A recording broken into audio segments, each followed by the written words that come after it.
stand by for action.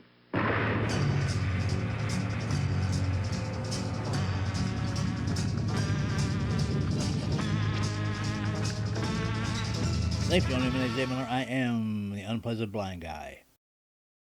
Now, this show is going to be pretty intense, so you may want to listen to it first before allowing your children to listen to it.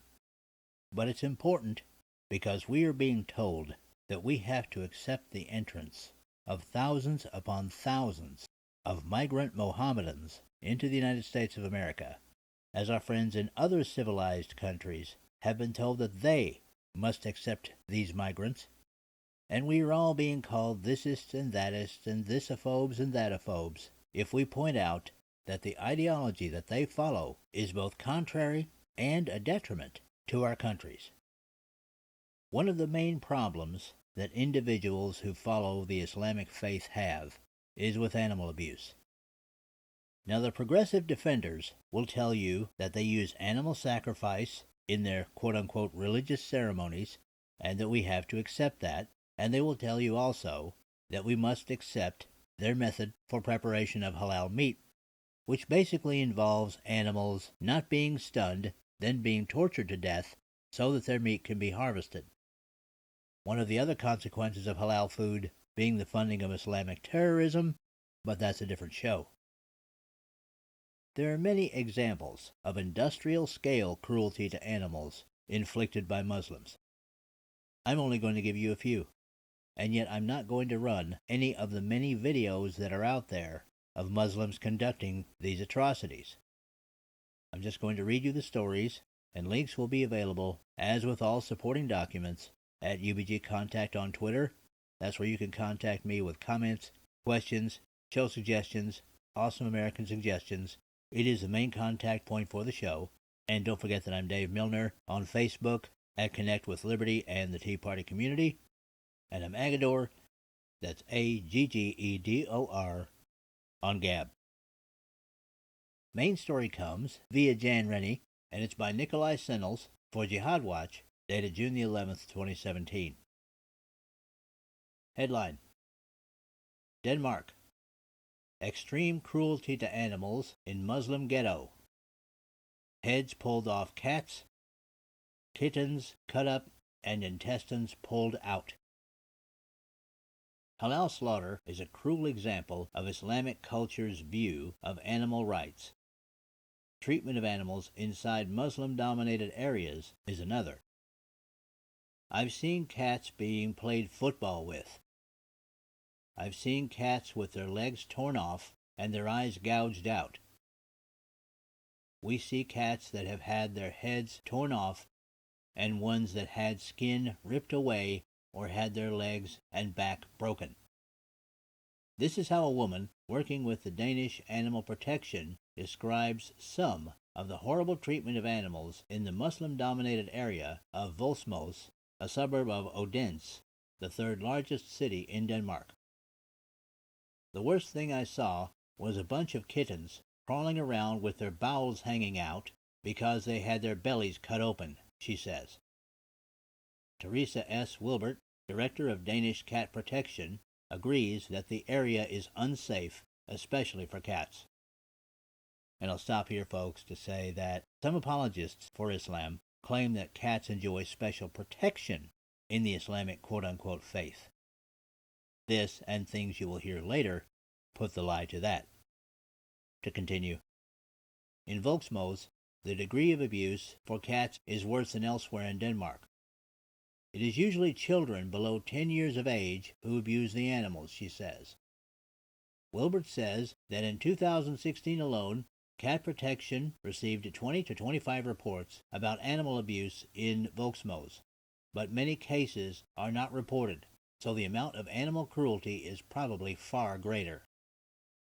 It is difficult for authorities to help the animals since the area is very unsafe. When a volunteer from the Danish Animal Protection Agency entered the area to save an abused cat, she was attacked by local residents of migrant backgrounds. Coincidentally, the assault was filmed. A group of young men attacked a female worker from Animal Protection Services when she entered Volksmose to pick up a cat that had been injured. The young men stopped the animal ambulance, opened the ambulance door, stole the ignition key, tore at the woman's hair, and shouted in her face. The car's tail light was smashed, and the car was bumped. The woman had to leave the cat and flee for her own safety. Since this attack, the Danish Animal Protection Agency no longer sends people into the area to help abused animals. The attack on the animal ambulance in Volksmose was filmed, showing locals attacking the woman, tearing at her uncovered hair, and forcing her to leave the area. And that's the end of that article. Now my question, people, is where in the hell were Danish police forces? Why couldn't this woman have left the area and come back with sufficient armed protection so that she could rescue the animal? Something to think about as you hear this from Bare Naked Islam, dated July the 27th, 2015. Muslim animal abuse, torturing helpless animals for fun and entertainment, not just food.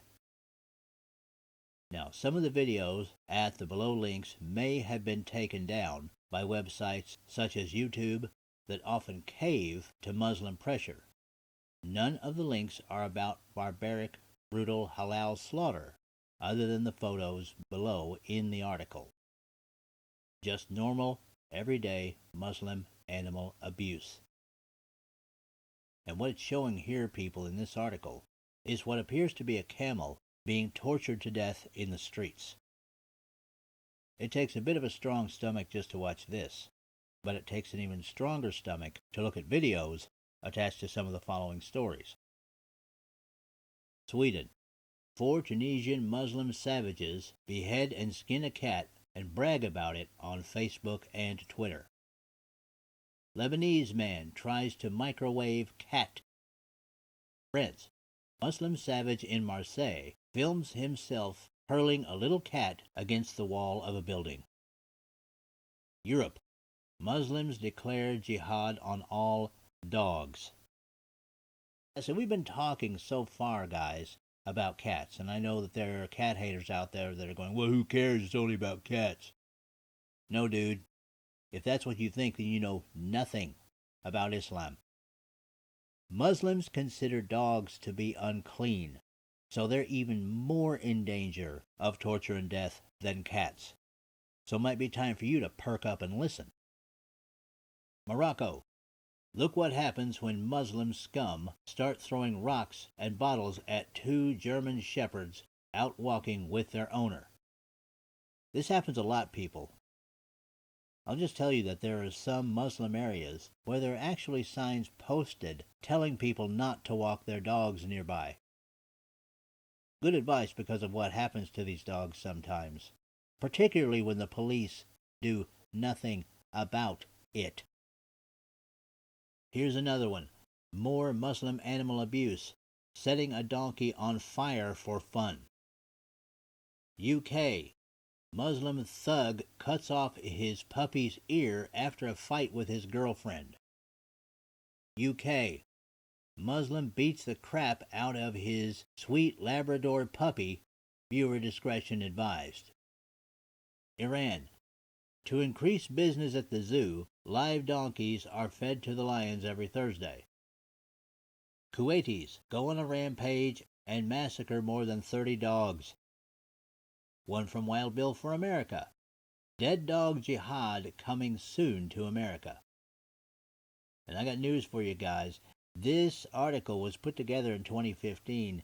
That's already here in our country. Sweden. Muslim savages brutally beat 87-year-old woman trying to stop them from abusing a puppy. Real manly. But then it's an insight into why. Canada. Another case of dog jihad. I'll tie you all up and throw you all in a lake of fire if you show up at the Salahuddin Mosque. Every dog will be shot on the spot. Iran is locking up people's pet dogs because they were walking them in public. Iranian doggy death camps Walk your dog, and you will never see him again, warns government Gestapo. Now dogs are being poisoned in Britain, too. I'll stop to say that this is a favorite of Muslims who don't want to bother torturing them to death. This happens in Canada, been reported in Australia, Europe, and I'm sure that it's happening in the United States. Spain. Muslims carry out jihad on dogs. Spain isn't the only country where Muslims massacre dogs. Turkey has their own canine genocide going on. Another Turkish genocide. This time it's dogs. And you're saying this doesn't happen in the United States? Try this one. And remember, guys, this was from 2 years ago. That means there's more of it going on now. Maryland. Muslim man charged with killing his stepdaughter's dog and threatening to kill her. People, why is it, do you think, that Islam can produce people who can shove a rifle barrel up a woman's vagina and pull the trigger? How can Islam inspire people to be indifferent to the pain of someone whose fingertips they cut off because they don't know the Quran? How does indifference to torture of humans begin? It starts with the torture of animals. And as you've heard, Muslims are taught to torture domestic animals, cats, and dogs from an early age, from before 10 years of age. How else to desensitize people to the pain and suffering of others? It's part of the process that's used by Mohammedans to create monsters. And for those very few that you see in the news, count on their entire communities to cover up for them. So what do? How do we protect our dogs and our cats from individuals who, on a cultural scale, consider them to be only playthings for torture and death? I've said it before and I'll keep saying it. Islam must be removed from the civilized world. No, I'm not talking about killing Muslims, but I do say that Mohammedans should be shipped to the Middle East. If they came from there, they should be shipped back. If they were born here, they should be shipped there.